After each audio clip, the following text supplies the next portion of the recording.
Friends, welcome back to my YouTube channel schooling classes. Board exam में आपके बस एक महीना बचे हुए हैं, तो आप लोग अब रिवीजन पर ध्यान दीजिए। इस वीडियो के माध्यम से आपके पूरे ओवरऑल जो बुक है उसका रिवीजन हो जाएगा। आप लोग अच्छे से इन सभी क्वेश्चंस को लगाएंगे, अच्छे से याद करेंगे। इस क्वेश्चन में आपको क्वेश्चन और आंसर दोनों करवाने वाला हूं ताकि आपका अच्छे से रिवीजन हो जाए।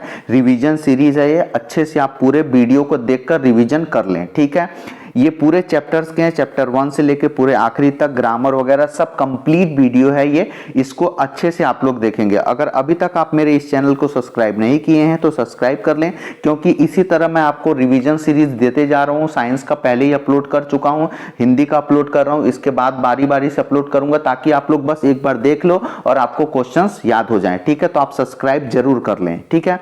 देखिए, कक्षा 10वीं परीक्षा की दृष्टि से महत्वपूर्ण प्रश्न, इकाई 1 बादल को घिरते देखा, नर्मदा का उद्गम। ये 2 चैप्टर से आने वाले प्रश्न क्या है, ये पूरा आपका ब्लूप्रिंट पर आधारित है, आप निश्चिंत रहें, ठीक है। यहां से आपको बस ये क्वेश्चंस के आंसर देना है। देखिए, सही विकल्प चुनकर लिखिए। बादल को घिरते देखा है कि कवि हैं नागार्जुन। देखिए यहाँ पे उसका आंसर दिया है। दूसरा है, कस्तूरी मृग के किस अंग में समाहित होता है, तो नाभि में होता है, यहाँ पे उसका आंसर लिखा हुआ है, ठीक है। तीसरा क्वेश्चन है, नर्मदा किसको दूर बनाकर अपना प्रणय संदेश भेजती है, तो जूहिला को दूर बनाकर। चौथा क्वेश्चन है, अमरकंटक से निकलने वाली नदी का नाम क्या है, तो सोन नदी है। उसके बाद आता है, रिक्त स्थानों की पूर्ति कीजिए। यहाँ पे देखिए इसके आंसर भी लिखे हैं। मोती का तत्सम शब्द क्या होता है, मणि होता है। वनवासी महिला क्या बेचती है, तो आम या जामुन बेचती है। बादल शब्द का पर्यायवाची शब्द क्या होता है, तो मेघ होता है। नर्मदा कुंड से लगभग 6 किलोमीटर दूर वाल्मीकि ऋषि की तपोभूमि है। यहां से देखिए उचित संबंध जोड़िए। नर्मदा का उद्गम यहाँ पे देखिए सोन है, ठीक है। सारस, टिरंटो, आमा बगीचा, आम का बगीचा, चित्रकूट की पहाड़ियां, अनगढ़, पावस, टिरोरा, वर्षा ऋतु, ठीक है। इस तरह से आपके क्वेश्चन दिए हैं। अब यहाँ से 2 अंक वाले शुरू हो रहे हैं। पूरे चैप्टर्स का लिया हूं, आप लोग अच्छे से सबको देख लेंगे। देखिए, पहला क्वेश्चन है, मानसरोवर के कमल को स्वर्णिम कमल कहने का क्या आशय है। उत्तर है, मानसरोवर में खिलने कमल के ऊपर जब उगे हुए सूर्य की स्वर्णिम किरणें पड़ती हैं तो वे पुष्प सोने के समान दिखाई देते हैं, इसलिए मानसरोवर के कमल को स्वर्णिम कमल कहा गया है। नर्मदा नदी लोगों के जीवन को कैसे खुशहाल बनाती है। नर्मदा नदी के चारों ओर घने जंगल हैं, वहां की भूमि उपजाऊ है, जिसके कारण लोगों को व्यवसाय, कृषि एवं खदानों से रोजगार के अवसर उपलब्ध हो जाते हैं। आम, जामुन के वृक्ष तथा एल्युमिनियम के अक्षय भंडार हैं, जिससे उनका जीवन यापन सरल हो जाता है और जीवन में खुशहाली रहती है, ठीक है। इस टाइप के क्वेश्चंस आएंगे आपके एग्जाम में। चौथा क्वेश्चन है, कवि चकवा चकोई द्वारा किन मनोभावों को बतलाना चाहता है। कवि ने चकवा चकोई के प्रेम को अभिव्यक्त किया है। चकवा तथा चकवी रात्रि में अलग रहते हैं, अर्थात उनका वियोग हो जाता है, पर जैसे ही सूर्य की बाल रूपी किरणें धरती पर पड़ती हैं वे पुनः मिल जाते हैं। यही भाव प्रणय कला के रूप में अभिव्यक्त हुआ है। नेक्स्ट क्वेश्चन है, भक्ति काल की प्रमुख 2 विशेषताएं लिखिए। ईश्वर के सगुण तथा निगुण रूप की उपासना, अवधि तथा ब्रज का प्रयोग। देखिए यहाँ से इस चैप्टर से 4 अंक वाले किस टाइप के आएंगे, निम्नलिखित गद्यांश की संदर्भ सहित व्याख्या कीजिए। तो इसका देखिए यहाँ पे संदर्भ भी लिखा गया है, प्रसंग भी लिखा गया और व्याख्या भी लिखा गया है, ठीक है। देखिए उसके बाद 7th नंबर क्वेश्चन भी इसी टाइप के आएंगे इस चैप्टर से। निम्नलिखित गद्यांश के संदर्भ सहित प्रसंग सहित व्याख्या कीजिए। तो ये संदर्भ, प्रसंग है, व्याख्या है, ठीक है। आप लोग अच्छे से इन सबका स्क्रीनशॉट लेकर याद कर लेंगे। इस चैप्टर से और किस टाइप के क्वेश्चन आएंगे, टिप्पणी लिखिए। सोनमुड़ा टिप्पणी लिखने के लिए आता है, टिप्पणी कैसे लिखते हैं ये भी ध्यान रखेंगे। आम्रकूट, मैकल, माई की बगिया। देखिए इस टाइप से आपको क्या लिखना है, टिप्पणी लिखना है, ठीक है। आप लोग अच्छे से स्क्रीनशॉट लेकर लिख लेंगे, ठीक है। नेक्स्ट क्वेश्चन 9th नंबर है आपका, बादल को घिरते देखा है, कविता के प्रकृति चित्रण को अपने शब्द में लिखिए। मोस्ट इंपॉर्टेंट क्वेश्चन है, ठीक है स्टूडेंट, ये मोस्ट इंपॉर्टेंट क्वेश्चन है। अगर वीडियो आप लोग के लिए हेल्पफुल लग रहा है तो आगे के वीडियो के लिए आप सब्सक्राइब जरूर कर ले। बोर्ड की पूरी जानकारी इस वीडियो के, इस चैनल के माध्यम से दी जाती है। देखिए यहाँ पे आप लोगों को बादल से घिरते देखा है कवि का चित्रण यहाँ पे किया गया है। अच्छे से आप लोग सभी क्वेश्चंस को कर लेंगे। यहाँ पे अविवेकपूर्ण व अंधाधुंध खनन से अमरकंटक क्षेत्र के प्राकृतिक पर्यावरण को किस प्रकार का नुकसान हो रहा है, जानकारी जुटाकर लिखिए। यहाँ पे उसके आंसर है अमरकंटक का क्षेत्र खनिज संपदा से परिपूर्ण है, किंतु मनुष्य की स्वार्थी प्रवृत्ति और आवश्यकताओं के पर्यावरण को नुकसान पहुंचाया है। जंगलों को नष्ट कर इन्हें नैसर्गिक सौंदर्य को क्षति पहुंचाया जा रहा है। यहाँ पर एल्युमिनियम का अनुरक्षण भंडार है, इसका उत्खनन कर बाल को ले जाया जा रहा है। ठीक है, इस प्रकार आप सभी क्वेश्चंस को अच्छे से कर लेंगे। नेक्स्ट इसमें देखिए इकाई 2 अपनी अपनी बीमारी जनतंत्र का जन, 1 अंक वाले प्रश्न यहाँ से क्या आते हैं, यहाँ से आते हैं सही विकल्प चुनकर लिखिए। हरिशंकर परसाई अपनी मृत्यु किस बीमारी से चाहते हैं, टैक्स की बीमारी से। दूसरा क्वेश्चन अपनी अपनी बीमारी किस विधा से संबंधित है, हास्य व्यंग से। तीसरा क्वेश्चन है विश्व का सबसे बड़ा जनतंत्र क्या है, तो भारत है। ठीक है, इस प्रकार के क्वेश्चंस आपके आएंगे। नेक्स्ट क्वेश्चन है राजा रानी किस समाज का उदाहरण है, द्विंद समाज का। तो आप लोग इन सभी क्वेश्चंस को अच्छे से करेंगे। मैं आपको दिखाते जा रहा हूँ क्वेश्चन और आंसर दोनों। ये देखिए 2 अंक में किस टाइप के क्वेश्चन आने वाले हैं। बीमारी शब्द को लेखक ने किन किन संदर्भों में प्रयोग किया है, तो यहाँ पे उसका आंसर देखिए क्या है। बीमारी शब्द को लेखक ने महत्वाकांक्षा, अपेक्षा, प्राणघात आदि संदर्भों में प्रयोग किया है। नेक्स्ट है आपका लेखक टैक्स की बीमारी को क्यों अपनाना चाहता है। लेखक टैक्स की बीमारी को इसलिए अपनाना चाहता है क्योंकि वह समाज का प्रतिष्ठित व्यक्ति बनना चाहता है। टैक्स से उसका सामाजिक जीवन स्तर व आर्थिक स्तर ऊंचा होगा और उसकी प्रतिष्ठा बढ़ेगी। नेक्स्ट क्वेश्चन है आपका जगत का सबसे विराट जनतंत्र किसे कहा गया है। जगत का सबसे विराट जनतंत्र भारत के जनतंत्र को कहा गया है क्योंकि यहाँ की जनसंख्या अधिक है। विभिन्न धर्म और संप्रदाय को मानने वाले यहाँ निवास करते हैं।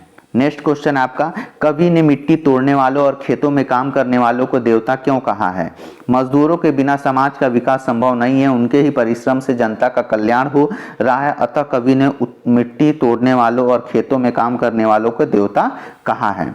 मोस्ट इंपॉर्टेंट क्वेश्चन बता रहा हूँ। 4 अंक में आपके क्वेश्चन आएंगे। निम्नलिखित पद्यांश की व्याख्या संदर्भ एवं प्रसंग सहित कीजिए। आरती लिए तू किसे ढूंढ रहा है मूर्ख, इस प्रकार का आएगा। तो यहाँ पे देखिए संदर्भ लिखा हुआ है, प्रसंग लिखा है, व्याख्या भी लिखा हुआ है। ठीक है, नीचे 17 नंबर क्वेश्चन है नीचे दिए गए मुहावरों का अर्थ लिखकर वाक्य प्रयोग कीजिए। ठीक है, इनका अर्थ लिखकर वाक्य प्रयोग करना है। ठीक है, यहाँ पे एक क्वेश्चन है मोस्ट इंपॉर्टेंट कि टैक्स की बीमारी के रूप में देखने का क्या अर्थ है। टैक्स को बीमारी के रूप में इसलिए देखा जा रहा है क्योंकि टैक्स पीड़ित को उसके छुटकारा नहीं मिल सकता है। टैक्स जिन पर लगा रहता है वह उनकी आय का प्रमाण है। फिर टैक्स देने वालों को इनकार नहीं करना चाहिए। टैक्स बीमारी ही आवश्यक है, नहीं टैक्स बीमारी नहीं आवश्यक है। नेक्स्ट क्वेश्चन है 19 सबका दुख अलग अलग होता है, किस किस तरह के दुख के अनुभव आप किए हैं, लिखिए। किसी व्यक्ति को टैक्स देना है इसलिए वह दुखी है, क्यों कोई बेईमानों को देखकर दुखी है। किसी के पास रुपया की कमी है, किसी के पास कमरों की कमी है, कोई बिक्री से परेशान है, कोई बिजली बिल से परेशान है। सबके दुख अलग अलग हैं। हमने भी टैक्स, बेईमानी, घर बिल आदि का दुख अनुभव किया है। दुखी सभी हैं, दुख का स्वरूप भिन्न है। ठीक है, अब देखिए इकाई 3 में माटी वाली किस शहर में रहती है, टिहरी। माटी वाली किस स्थान से मिट्टी लाकर बेचती थी, माटा खान। घीसा ने अंतिम विदाई में अपनी गुरु माँ को क्या भेंट दिया था, तरबूज। घीसा की झोपड़ी किस नदी के किनारे थी, गंगा नदी के किनारे थी। घीसा पाठ किस विधा से संबंधित है, रेखा चित्र। ठीक है, यहाँ पे खाली स्थान है, इसके आंसर आप नीचे से देखकर यहाँ से आप देखकर फील कर लेंगे, एक बार जरूर पढ़ लें। ठीक है, उचित संबंध स्थापित है, इसके उत्तर यहाँ पे लिखे हुए हैं। ठीक है, 2 अंक वाले क्वेश्चन मैं पढ़ के आपको बताता हूँ। अगर आपको वीडियो अच्छा लग रहा है तो आप लाइक शेयर सब्सक्राइब जरूर करें ताकि आगे के अपडेट आपको मिलते रहें। बोर्ड एग्जाम से related 9th 10th 11th 12th पूरी जानकारी आपको दी जाती है। 2 अंक वाले प्रश्न, माटी वाली करंट किस प्रकार का था, कंटर। माटी वाली का कंटर टीन के कण स्तर के ऊपर के ढक्कन को काटकर बनाया गया था। उसमें लाल चिकनी मिट्टी भरी रहती थी, उसके ऊपर ढक्कन नहीं लगाया जाता था। नेक्स्ट क्वेश्चन है 22 माटी वाली का एक रोटी छिपा देना उसकी किस मन स्थिति की ओर संकेत करता है। तो माटी वाली का पति बूढ़ा था, काम नहीं कर सकता था, उसके लिए उसने एक रोटी छिपा ली, वह उसके प्रति प्रेम की मानसिकता का संदेश देता था। देखिए 23 नंबर क्वेश्चन है घीसा कक्षा लगने के पूर्व क्या तैयारी करता था। 24 नंबर क्वेश्चन है, उसके आंसर यहाँ पे है। महादेवी वर्मा को अन्य विद्यार्थियों की अपेक्षा घिसा ही क्यों याद आया, इसका आंसर यहाँ पे है। 3 अंक वाले क्वेश्चन है। घिसा के अंत गुरु साहिबा को क्या भेंट दी, वह भेंट सामग्री उसने कैसे जुटाई। देखिए ये उसके आंसर है। नेक्स्ट क्वेश्चन ये है, बांध, सड़क व अन्य सरकारी निर्माण कार्य होने पर स्थानीय लोगों को किस किस तरह की समस्याओं का सामना करना पड़ता है, 3 बिंदुओं के आधार पर लिखिए। ठीक है, तो इस प्रकार के आप लोग क्वेश्चन करेंगे। इकाई 4 है, 1 अंक वाले यहाँ पे है। शहीद वीर नारायण सिंह जमींदार थे कहाँ के, सोनखाना के। कहाँ के थे, सोनखाना के। शहीद वीर नारायण सिंह किस जाति के थे, तो आदिवासी। तीसरा, गृह प्रवेश कविता में कवि के मन की व्यवस्था क्या है, अकेलापन। तुरतुरिया नामक स्थान में आश्रम है वाल्मीकि का। ठीक है, इस प्रकार के आपको क्वेश्चंस आएंगे, आप लोग सभी क्वेश्चंस को अच्छे से करेंगे। ठीक है, देखिए मोस्ट इंपॉर्टेंट क्वेश्चन है, सूनापन दूर करने के लिए कवि क्या क्या उपाय करता है, उसका आंसर यहाँ पे है। देखिए नेक्स्ट क्वेश्चन है, आदिवासी अंचलों में प्रमुख नृत्य कौन से हैं। आदिवासी अंचलन में कौन से प्रमुख नृत्य होते हैं, तो यहाँ पे लिखा हुआ है। नेक्स्ट क्वेश्चन है आपका, माखन व्यापारी गोदाम से अनाज को लूटने के पीछे जमींदार का क्या उद्देश्य था। मोस्ट इंपॉर्टेंट क्वेश्चन, यहाँ पे आंसर है। नाचा विधा से संक्षेप में बताइए, नाचा विधा को संक्षेप में बताइए, इंपॉर्टेंट क्वेश्चंस।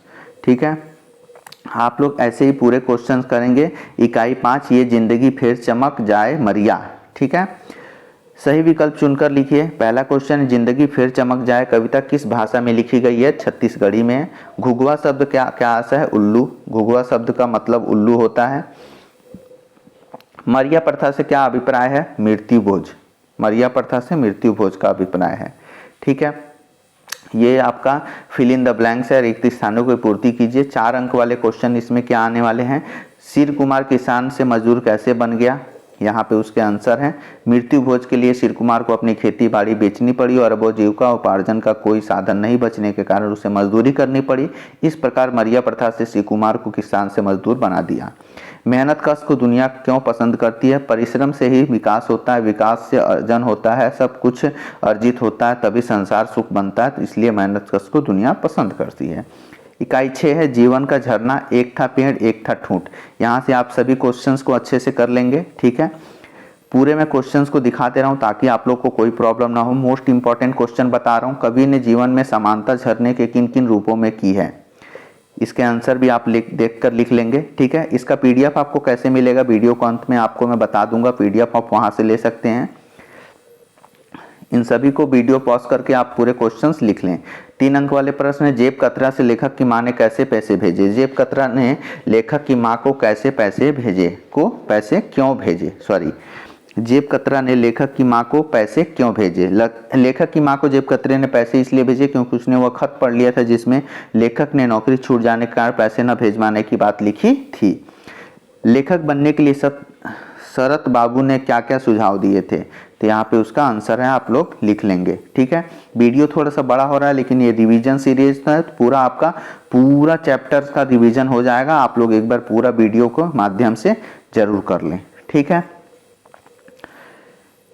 देखिए पत्र लेखन में आपको क्या क्या करना है। देखिए यहाँ पे नगर के स्वास्थ्य अधिकारी को पत्र लिखकर सफाई व्यवस्था ठीक न होने की शिकायत, अपनी निर्धनता का उल्लेख करते हुए अपने प्रचारक को शाला मुक्ति के लिए आवेदन पत्र, ये और ये तीसरा नंबर और पहला नंबर बार बार आता है आपका क्वेश्चन। परीक्षा अवधि में ध्वनि विस्तारक यंत्र लाउड स्पीकर पर प्रतिबंध लगाने हेतु जिलाधीश को आवेदन पत्र, बार बार आपके क्वेश्चंस आते हैं ये। ठीक है, निबंध में विज्ञान, स्वच्छता, जीवन में खेलों का महत्व, पर्यावरण, जीवन में अनुशासन, कोविड-19, भारतीय समाज। ठीक है, इस तरह से आपका ये वीडियो कंप्लीट होता है। अब आप लोग इन सब का रिविजन करें। अगर आप अभी तक सब्सक्राइब नहीं किए हैं तो लाइक शेयर सब्सक्राइब जरूर करें आगे के अपडेट के लिए, और आगे जो वीडियो अपलोड कर दिया हूँ उसका भी रिवीजन जरूर करें। धन्यवाद।